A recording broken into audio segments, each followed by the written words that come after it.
All right, buckle up, dreamers. You've picked up this book, Essentialism Pursuing Less, Better. Do less, but better for impact. And that tells me something important about you.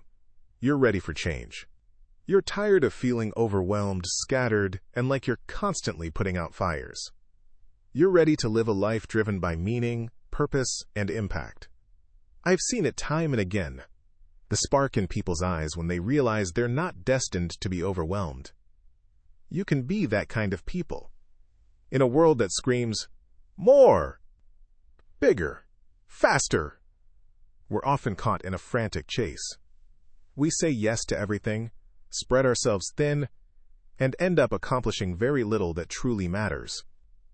Ever feel like you're spinning your wheels, checking off items on a to-do list that never seems to end? That's the overwhelm talking. This book isn't about doing more. It's about doing less, but better. It's about consciously choosing where to focus your energy and attention, ruthlessly eliminating the non-essential, and creating space for the things that truly align with your values and goals. Think of it like this. Imagine a magnifying glass focusing sunlight. Spread the light out, and you feel a little warmth.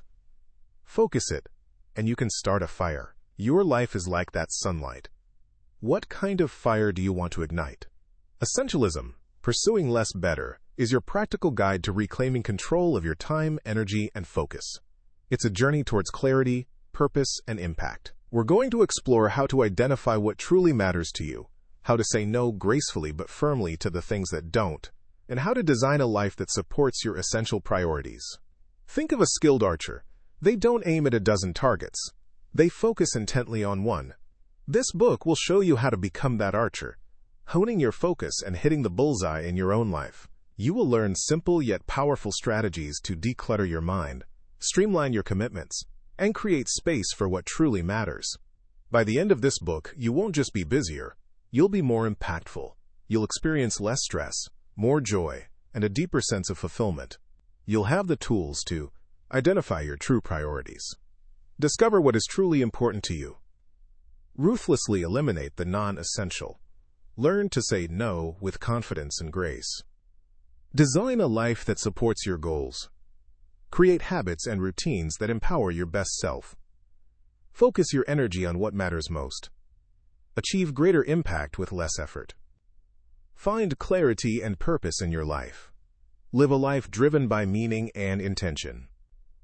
Let's embark on this journey together and unlock the power of essentialism to create a life of purpose, impact, and fulfillment. Let's start doing less, but better, for impact. Are you ready? Turn the page. All right, friend. Are you ready to unlock a life overflowing with purpose and impact? Fantastic. Because that's exactly what we're going to do. Starting right now, we're diving headfirst into the magic of essentialism. And the very first step on this incredible journey is learning to harness the power of no. Think about it. Your time, your energy, these are your most precious resources. They're not infinite. Every yes you give to something drains them just a little. The problem? We're conditioned to say yes to everything. We fear missing out, looking rude, or being unhelpful. We pile on commitments like toppings on a sundae until it all collapses into a sugary mess. But here's the truth bomb. Every yes to the unimportant is a no to something vitally important to you. Every single time. Imagine Alex, a talented graphic designer. He wants to focus on building his personal brand, but constantly agrees to helping friends with free marketing work as a favor. It always sounds great to help out, but this leaves him no time to work on his own projects. So these yeses rob him on his dream every time. Saying no isn't about being selfish. It's about being strategically selfless. It's about fiercely protecting your energy for the things that truly light you up, the things that propel you toward your most cherished goals. Why is it so hard? Fear, guilt, pressure. We tell ourselves that if we don't say yes, we'll disappoint people. But here's the secret. True friends and colleagues will respect your boundaries, and the ones who don't, well, maybe those aren't the essential relationships we'll be diving into later. So how do we say no gracefully? Start with a simple, "Thank you for thinking of me, but I'm unable to take that on right now." No need to over-explain. You can also politely explain, "I will not be able to do that. I'm focusing on my main priorities at the moment." Next, learn to redirect. "I can't help, but maybe Jessica can." This allows other opportunities to grow. It's time to reclaim your time and energy. Start practicing the power of no. You will be amazed at how much lighter, focused, and energized you'll feel. You deserve that, and the world deserves the best version of you. A version fueled by intentional choices and unwavering focus. Let's do this. All right, champion. Are you ready to unlock the next level of your life? Let's dive into Chapter 2. Identifying the vitally important. Discovering your prioritized goals. Listen, life throws a lot at us, doesn't it? Shiny objects, tempting opportunities, endless to-do lists. It's noisy out there. But just like a radio needs to tune into the right frequency to hear clearly, you need to tune into your own signal, the signal of what truly matters. This isn't about being busy. It's about being brilliant. It's about focusing your energy on the things that ignite your soul and move you closer to your deepest desires. How do we do this? By discovering your core values and prioritized goals. Think of your values as your personal North Star. What principles guide your decisions? Honesty? Creativity? Family? Freedom? Write them down. Get crystal clear. Then, let's talk goals. Forget the endless shoulds. What truly makes your heart sing? Is it building a successful business? Traveling the world? Becoming a master sculptor? Write those down. These are your vital goals. Now comes the fun part, differentiation. This is where we separate the good to have from the essential. Imagine you're packing for a hike. You could bring 10 different snacks, but space is limited. You need to choose the ones that give you the most energy for the climb. It's just like that with your goals. Ask yourself, does this task, this opportunity, align with my core values and prioritized goals? Will it get me closer to where I truly want to be?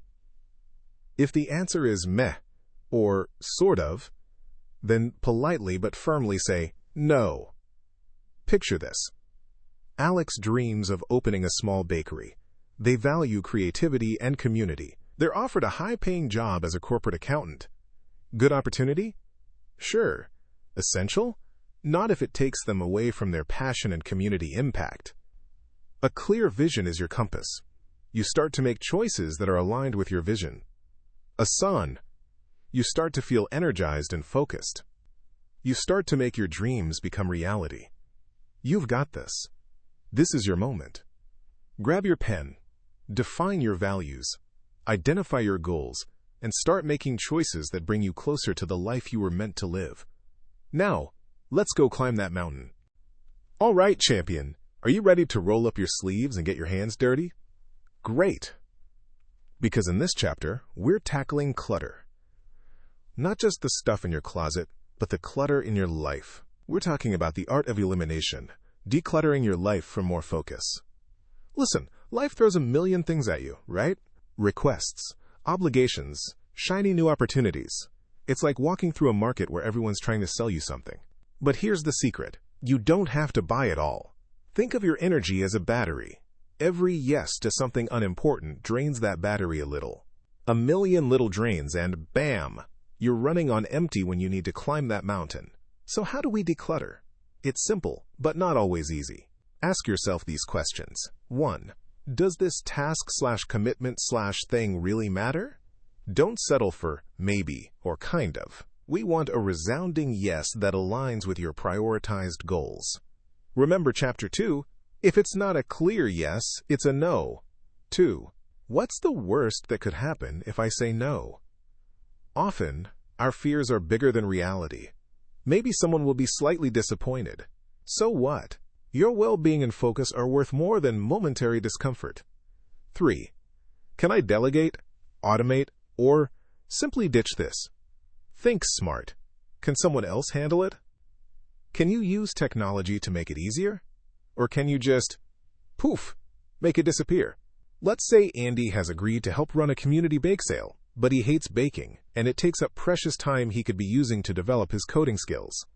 He needs to ask himself question 1 to 3. He will realize he is doing it out of guilt, not because he really likes doing so. He knows he won't say no if someone will take this job off his hands. Then he can just say, no, I'm not going to resign. Start small. One commitment, one cluttered drawer, one overflowing email inbox. Each elimination is a victory. Remember, less is more.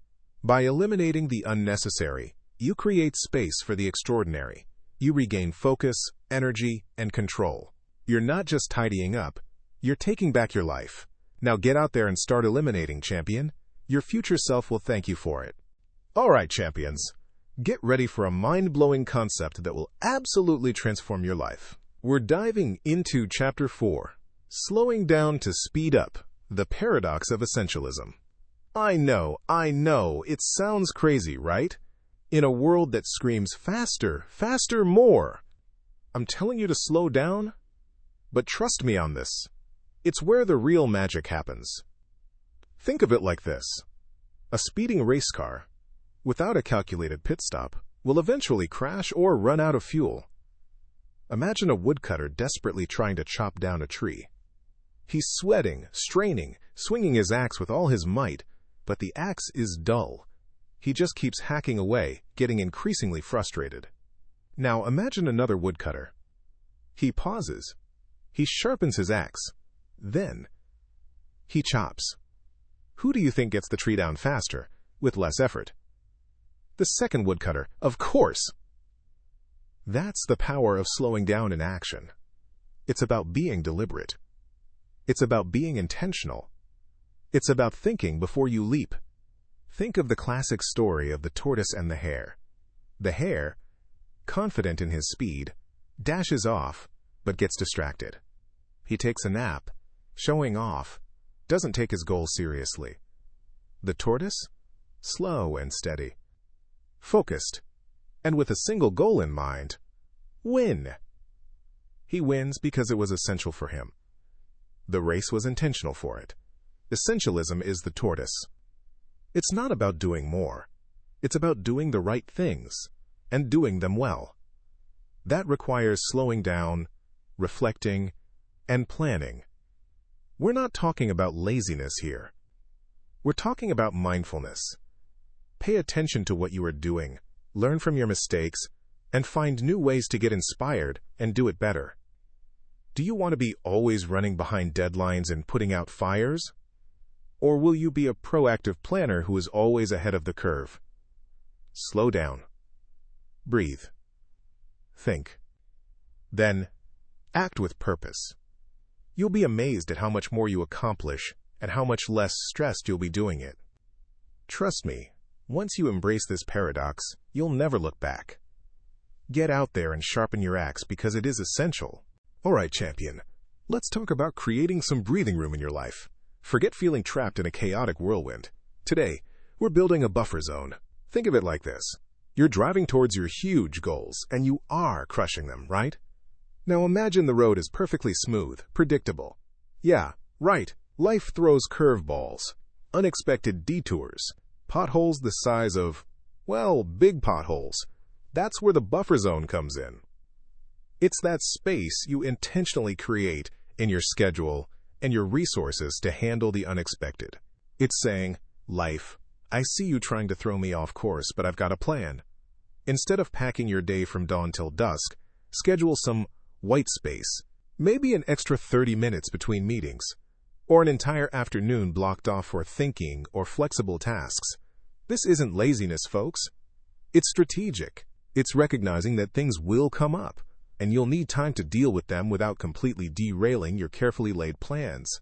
Think about it this way. John, an aspiring small business owner, meticulously plans his day with client meetings. However, he forgot to factor in any unexpected errand that may arise. As a result, he always arrives late to the meetings, which create a bad image on his clients.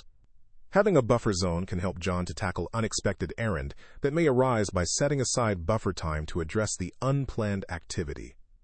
The buffer zone isn't just about time, though, it's also about resources. Consider a, quote, contingency fund, a little stash of cash set aside for emergencies. Just knowing it's there can reduce stress and give you the confidence to tackle unexpected expenses. It's about building resilience, people. The more prepared you are for the unknown, the better you'll be at navigating life's inevitable bumps in the road. And that, my friends, is how you keep moving forward towards that amazing future you are creating. So schedule that white space, build that contingency fund, and get ready to handle anything life throws your way, like the champion you are. Now go forth and conquer. All right, friend, let's talk routines. You know, that secret weapon for a supercharged life? Chapter 6, The Power of Routine, Automating the Mundane. Listen up. The world throws a million things at you every single day. Decisions, choices, tiny little tasks. They all suck up your energy. Energy you could be using to chase your dreams, build that business, or simply live more fully. That's where routines come in. Think of them as autopilot for the boring stuff. You set it, forget it, and boom, you're free to focus on the things that truly matter. Imagine this. Maria, a talented graphic designer, was constantly stressed. She felt like she never had enough time. Then, she created a morning routine. Wake up, meditate for 10 minutes, drink a glass of water, review her to-do list. Simple, right? But this small changes, she freed up mental space for her creative work because she was starting morning by making a plan and peaceful. See, by automating a chunk of your day, you reclaim bandwidth. Think of your brain like a computer. The more programs you run at once, the slower it gets. Routines shut down those unnecessary programs, leaving more processing power. How do you start? Easy. Start small. Pick one area of your life. Morning madness? Set your clothes out the night before. Prepare your breakfast ingredients. Indie time dress. Always scrambling for lunch? Meal prep on Sunday. Trust me, your future self will thank you. Overwhelmed by housework? Set specific days for cleaning specific tasks. The key is consistency. It takes time for a routine to become a habit, but once it does, it's like unlocking a superpower. You'll be amazed at how much time and energy you save. Don't overthink it. Keep it simple, keep it sustainable, and most importantly, tailor it to your life. Because the more time you freed up from automated tasks, the more you can dedicate to the tasks you want to do. Now go out there and create a life filled with purpose, passion, and awesome routines, friend. I believe in you. You got this. All right, champions, buckle up. Because in this chapter, we're diving headfirst into something absolutely electrifying, the joy of completion. Forget that dizzying, chaotic circus of multitasking. Throw that notion out the window. We've been sold a lie that juggling a million things is the key to success. It's not. It's a recipe for burnout, frustration, and half-finished everything. Imagine you're building a house. You lay a brick, then wander off to paint a window, then maybe think about landscaping. What happens? You end up with a half-built, messy, confusing project, right? Your energy is scattered. Your focus is diluted. Now picture this. You meticulously lay every brick one after another until the wall is solid, strong, and complete. Then, you move on to the next wall. That's focused power. That's the joy of completion. The satisfaction of seeing something through from beginning to end is a shot of pure dopamine to the brain. Let's talk books. How many of you have started reading 5 different books at once? You flip between them, remembering plot points, forgetting characters, feeling scattered. It's exhausting. Instead, devour one book at a time. Immerse yourself in that world. Experience the satisfaction of turning the final page, knowing you fully absorbed and appreciated the story. The secret is simple. Choose one thing. Give it your undivided attention. Finish it. Then, and only then, move on. This isn't just about productivity. It's about your mental well-being. When you complete a task, you create a sense of accomplishment. That sense of accomplishment fuels momentum, boosts confidence, and makes you hungry for more success. Think of a painter diligently completing a masterpiece, the feeling of pride swelling with each finished brushstroke. Feel that feeling. You deserve that feeling. By focusing on the task that you started, you will feel the joy of completion. Embrace focus. Embrace completion. Free yourself from the tyranny of multitasking. The joy of completion is waiting for you. Go claim it. Now, go out there, choose something to finish, and unleash your amazing potential. All right, champions, are you ready to take control? Ready to finally live a life brimming with intention and purpose? Then buckle up, because we're diving headfirst into Chapter 8, Mindful Consumption, Making Intentional Choices. Think about it. You wouldn't fill your car with dirty fuel, would you? So why are you filling your mind with junk? Why are you cluttering your life with things you don't actually need? This isn't just about being frugal. It's about being intentional. It's about recognizing that everything you consume, food, information, media, even the belongings in your house, has an impact on your energy, your focus, and your overall well-being. Let's start with the small wins. That inbox overflowing with emails you never read? Unsubscribe. Imagine the relief, the mental space you'll reclaim. It might seem minor, but it's a powerful first step in taking back control. Delete those shopping apps tempting you with endless sales. Next, consider what you're feeding your mind. News that breeds anxiety? Social media that fuels comparison? Cut it out.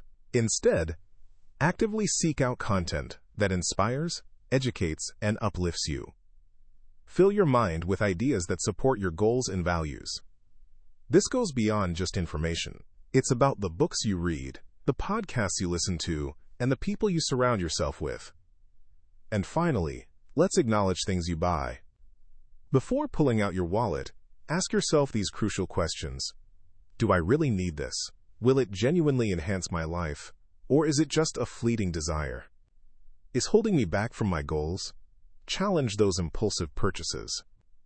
Recognize the marketing tactics designed to manipulate and make conscious choices to buy what you love and need. Making intentional choices is about waking up from the autopilot life. It's about consciously deciding what deserves your time, energy, and resources. Are you ready to be a curator of your own life? Think of John, a busy professional drained and frustrated. He decided to do a social media detox. It was just for a week, but he noticed he got extra time. He could play games on his PC. It helps him rediscover his love of reading. He started reading every night before bed. John is less stressed, more present, and more connected to what truly matters. Believe me, champs, you can do this. Start small, be consistent, and watch as your life transforms. Embrace the power of mindful consumption and unlock a whole new level of focus, purpose, and joy. Now go. Take action. Unsubscribe. Unfollow. Reclaim your life. All right, champions. Let's talk about something truly vital. Essential relationships. Nurturing meaningful connections. Listen up, because this isn't just about having a lot of friends. It's about having the right friends. The ones who lift you higher, not drag you down.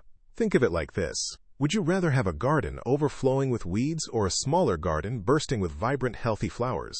I know you're choosing the flower garden. Essentialism in relationships means prioritizing quality over quantity. Stop chasing every connection. Instead, invest your time and energy into the people who genuinely matter, who support your dreams, and who make you a better person. How do we do this? First, know your values. What's important to you in a relationship? Honesty? Loyalty? Shared passions? Once you know, you can identify the people who truly align with those values. Second, set boundaries. This doesn't mean being mean. It means protecting your energy. Learn to say no to draining interactions and create space for the people who recharge you. Remember, you can't pour from an empty cup. If someone constantly leaves you feeling depleted, it's okay to create some distance. Third, communicate. Tell the people you care about what you need. Be open, be honest, and be direct. Don't expect them to read your mind. A great example is talking to your partner. If you need some quiet time to recharge, let them know. This simple act can prevent a whole load of unnecessary drama. Finally, let go. Some relationships are toxic, no matter how hard you try. It's okay to walk away from those that consistently bring you down. Your mental and emotional well-being is priceless. This isn't being selfish. It's being smart. It's prioritizing the relationships that fuel your soul and help you become the best version of yourself. Invest wisely, champions. Invest in connections that uplift, support, and inspire you. That's where the true richness of life lies. Now, go nurture those beautiful, essential relationships.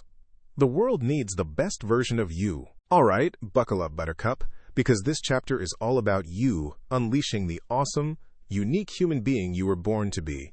Chapter 10. The Courage to be Different. Embracing your authentic self.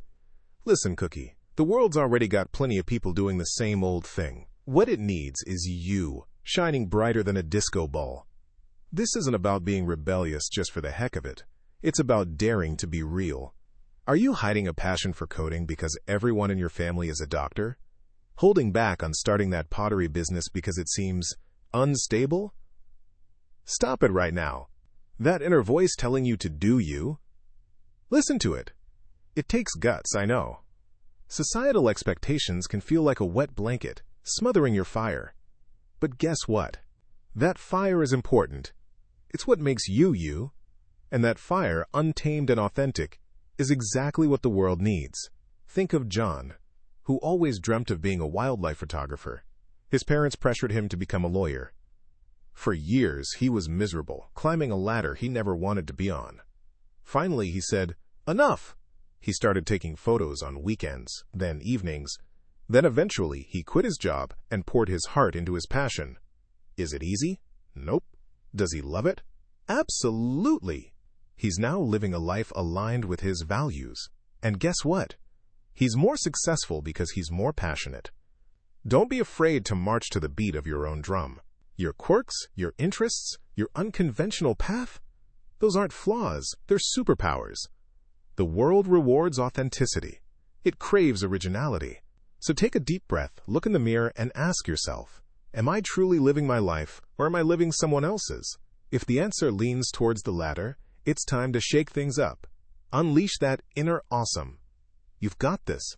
Now go out there and be unapologetically brilliantly you. All right, champion, let's gear up and smash through burnout. You've been pushing hard, chasing dreams, and making things happen. But guess what? Even superheroes need a break. This chapter is all about you. It's about protecting that awesome energy you've got so you can keep shining bright day after day. Chapter 11. Protecting your energy, guarding against burnout. Think of your energy like a bank account. If you keep making withdrawals without deposits, you're going to be broke, right? Same with your energy. Constant work, stress, and saying yes to everything is like those withdrawals. Burnout is that empty bank account. So how do we make deposits? Let's get practical. The power of pause. Stop. Right now. Breathe deeply. Even 5 minutes away from your phone, your emails, your to-do list can make a huge difference. Think of it as hitting the reset button on your brain. Rest is not a luxury. It's fuel. Sleep is your superpower. Aim for consistent, quality sleep. It's when your body and mind recharge. It helps you think clearer, feel better, and perform at your best. No more burning the candle at both ends. Boundaries, baby. Saying no is an act of self-love. It's about protecting your time and energy for what truly matters. Don't be afraid to politely decline requests that drain you. Remember, no to others means yes to yourself. Mindfulness magic. Be present. Focus on the now. Meditation, even for a few minutes, can calm your mind and reduce stress. Try a guided meditation app or simply focus on your breath. Move your body. Exercise is a fantastic stress reliever. Go for a walk, dance to your favorite music, hit the gym, whatever gets your body moving and your heart pumping. Fun time. Schedule joy. What activities make you laugh, smile, and feel alive? Make time for them. Treat yourself. You deserve it. Let's talk about an example. John was used to work 14 hours a day and 7 days a week as he was running a software company with 20 employees. He never had time for vacation or to spend time with his family. After a few months, he started suffering from sleeplessness, headache, as well as back pain. After diagnosis with the doctor, he came to learn that he was suffering from burnout. He decided to make some change and implement boundaries in his professional and personal life. He started taking short vacation with family twice a year and delegate the task to others. He also started doing meditation every morning for 15 minutes. Within 6 months, he recovered from the burnout and he started feeling relieved. Protecting your energy isn't selfish. It's essential for your well-being and your success. When you're refreshed and energized, you can tackle any challenge with creativity, passion, and resilience. Start today. All right, champions. Let's grab the reins of our attention and ride it towards a life of focused power. Chapter 12 is all about the power of focus, directing your attention intentionally. Listen, in this hyper-connected world, we're practically swimming in distractions. Buzzing phones, endless emails, social media screaming for our attention. It's a battlefield for our minds. But you, my friend, are a warrior. And you're about to learn how to conquer that battlefield. First, understand this. Attention is a resource. It's valuable, finite, and you need to guard it fiercely. Letting it scatter like dust in the wind is a recipe for feeling overwhelmed and unproductive. So how do we become masters of focus? 1. Digital detox. The notification ninja. Those pings and dings? They're attention vampires. Turn off all non-essential notifications. Yes, all of them. Email, social media, game updates. Silence them. You control when you engage. They don't control you. Imagine the calm. You can schedule specific times to check these instead of being constantly interrupted. 2. Create your sanctuary. The sacred workspace. Your environment matters. Find a space where you can focus. It doesn't have to be fancy. It just needs to be free from distractions. Dedicated workspace is a key here. Maybe set some plants to create relaxing environment. 3. One thing at a time. The monotasking master. Forget multitasking. It's a myth. Our brains aren't wired for it. Focus on one task at a time. Immerse yourself in it fully. You'll be amazed at how much more you accomplish and how much better the quality is. 4. Break it down. The Pomodoro Pro. Break down large tasks into smaller, manageable chunks. Work in focused bursts, like 25 minutes, followed by a short break, like 5 minutes. This is the Pomodoro technique. It's a game changer for maintaining concentration. 5. Know your triggers. The self-aware superhero. What distracts you the most? Is it social media? Overthinking? Feeling hungry? Once you know your triggers, you can develop strategies to avoid them. Remember, focusing is a skill, and like any skill, it takes practice. Start small, be patient with yourself, and celebrate your progress. Conquer your attention, and you'll conquer your goals. You got this. All right, champions, buckle up, because we're diving headfirst into a game-changing skill: delegation. It's time to unlock a superpower that'll free you from the shackles of overload and launch you towards your biggest goals. Chapter 13. Learning to delegate, empowering others, and freeing yourself. Listen close, because this is important. You are not a superhero, even though you might feel like one some days. You can't do everything, and you definitely shouldn't try to. That's a recipe for burnout, resentment, and ultimately, a failure to reach your true potential. Delegation isn't about being lazy. It's about being smart. Think of it like this. You're the conductor of an orchestra. You're not expected to play every instrument yourself, are you? No! You guide and empower your musicians to create beautiful music together. So, where do we start? 1. Identify opportunities for freedom. What tasks are constantly draining your time and energy? What tasks require skills that others possess? Make a list. Be honest with yourself. Things like cleaning, some emails, data entry, they don't need your specific touch. 2. Give clear signals.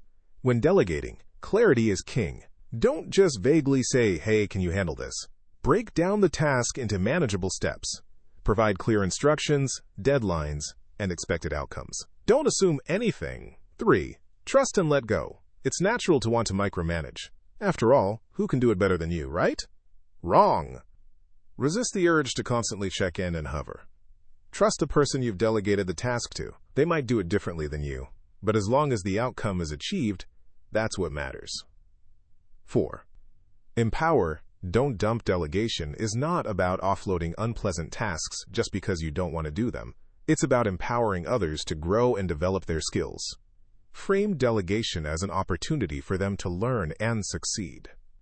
Let's say Tom, a small business owner, spends hours handling social media, time he could spend on growing the business. By delegating social media management to someone with the right skills, Tom frees up his time to focus on his core expertise and creates an opportunity for someone else to thrive. Bam! Win-win. Delegation is not a sign of weakness, it's a sign of strength. It shows that you understand the value of collaboration, empowerment, and ultimately, creating a more fulfilling and impactful life. Now go on, be the conductor of your own awesome orchestra. Go forth and delegate. You've got this. Okay, friend, are you ready to unleash your inner potential? Because you deserve a life overflowing with purpose and impact. Let's dive headfirst into Chapter 14, Measuring What Matters, Tracking Your Progress Towards Essential Goals. Listen, you've identified your essential goals. You've ruthlessly eliminated the unnecessary fluff. Now comes the fun part, making sure you're actually moving toward that life you're dreaming of. How do we do it? Measure what matters. Think of it like this. You're driving across the country. You know where you want to go, but without a GPS, without mile markers, without anything to tell you if you're heading in the right direction, you're basically just driving. You might even end up in Canada when you are aiming for California. Measurable goals are your roadmap, your GPS, your trusted co-pilot.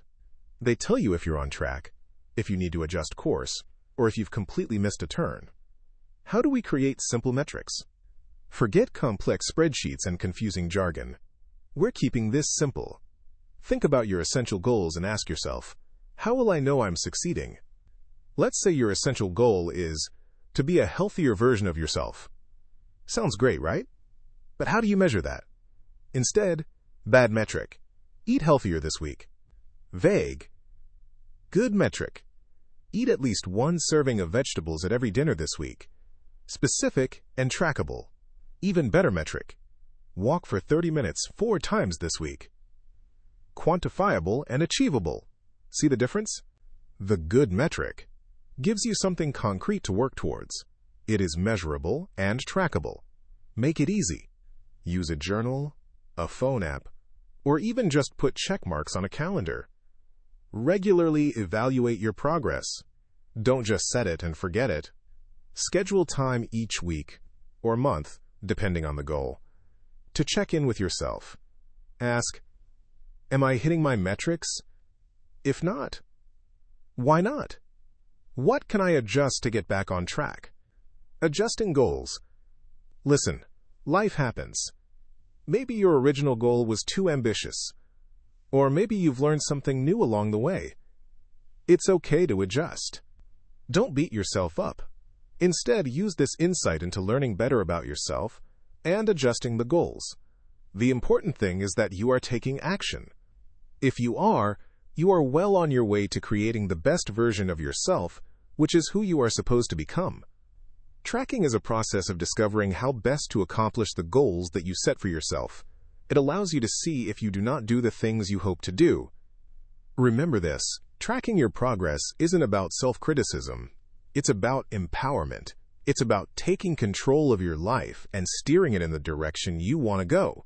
Now, get out there, measure what matters, and watch your essential dreams become reality. All right, champions, buckle up, because we're landing this plane and planting the seeds for a truly extraordinary life. This isn't just the end of a book. It's the launching pad for a new you. We've walked through the forests of no, climbed the mountains of prioritization, and cleared the clutter from our lives. Now, it's time to turn essentialism from a concept into a heartbeat, a reflex, an integral part of who you are. Essentialism isn't a destination. It's a journey, a constant dance of evaluation and refinement. There will be shiny objects that tempt you, commitments that sneak back into your calendar, and moments where you feel the pull of the unnecessary. That's okay. The key is awareness. Recognize those moments. Breathe and ask yourself, is this essential to where I want to go? Think of essentialism like tending a garden. You don't plant it once and expect it to thrive forever. You prune, you weed, you nourish. You constantly adjust to the changing seasons and the needs of your plants. Your life is the same way. Regularly check in with your goals, your priorities, and your energy levels. What needs pruning? What needs more sunlight? Remember John, the software developer we talked about? He used to work till he was about to collapse every day. He slowly integrated essentialism in his everyday life. He started saying no to unnecessary requests from other teams and focused his energy on his core responsibility. He initially struggled to do it, but over time he got better, and he now lives a purposeful and impactful life. Living essentialism means making intentional choices every single day. It means aligning your actions with your values and creating a life that is both fulfilling and meaningful. It's about making a real difference, rather than just being constantly busy. Feel the joy of a life lived on your terms, a life powered by purpose, and a life that leaves a genuine impact. Get out there and make it happen.